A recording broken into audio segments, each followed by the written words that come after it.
Okay, guys, we've got to talk about the 1/3 of $1 million and what the prosecutor in the Charlie Adelson Hitman for Hire trial calls the first layer of extortion.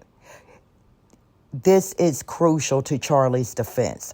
Charlie Adelson maintains that the same night his ex-brother-in-law, Dan Markle, was killed, that his girlfriend, Katie McBonowa, came to his home. She was upset and said that she had a friend who wanted 1/3 of $1 million from Charlie, or he would hurt or kill Charlie or someone in Charlie's family.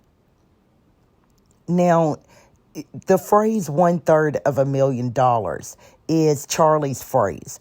But when he tells this story, he repeatedly says this phrase as though it also is a phrase used by Katie McBonowa. I think that's odd. So Charlie says that Katie McBonowa knew that he had cash in his safe.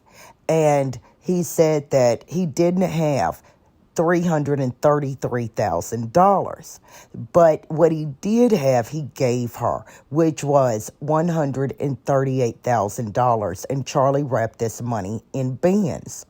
And that would explain how Katie's on and off again boyfriend slash husband slash baby daddy Sigfredo Garcia and Luis Rivera described the money that they received the day after the murder of Dan Markle on July 19th, 2014. But Katie, Charlie says, is in his home the night of July 18th, the same night that Dan Markle was murdered, and that he gave Katie whatever it was in his safe, that Katie just assumed that he had over $300,000, but he really only had $138,000. Guys, $138,000 in cash in your safe that Charlie says that he mostly obtained from paying the bill at dinner and with his credit card and all of his friends giving him the cash. And I've had a couple of people tell me that, listen, the cash back on credit cards or what Charlie claims cash back on airline miles can lead to thousands of dollars.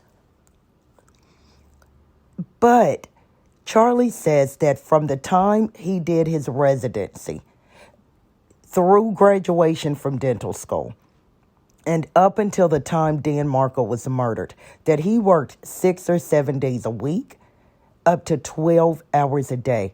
When did Charlie have time to go out to dinner with all of these people? I can believe that as a single successful man, that Charlie could have eaten out and it would have cost as much as $50 a meal.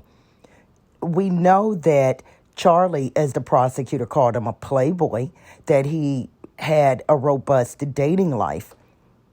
But if what Charlie says is true, that he worked 12 hours a day, 6-7 days a week, and that he's done that for 20 years, I just don't see how he had time to eat out enough to where he had over $130,000 in his safe.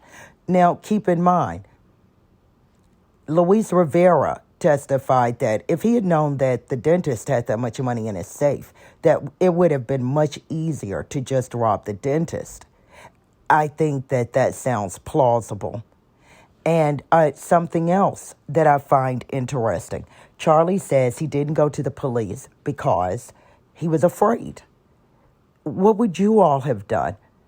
He said at the time, he did not know that Latin Kings were involved, and that he did not believe at that time that Katie was involved. Charlie repeats over and over, Katie was broke. Katie was broke.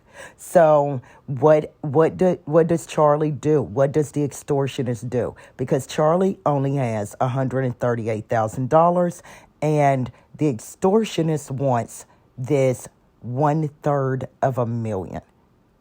They work out a payment plan. So I'm going to make another video talking more about this and this 1/3 of $1 million that Charlie claims that ultimately he found out Katie and Sigfredo were extorting from him.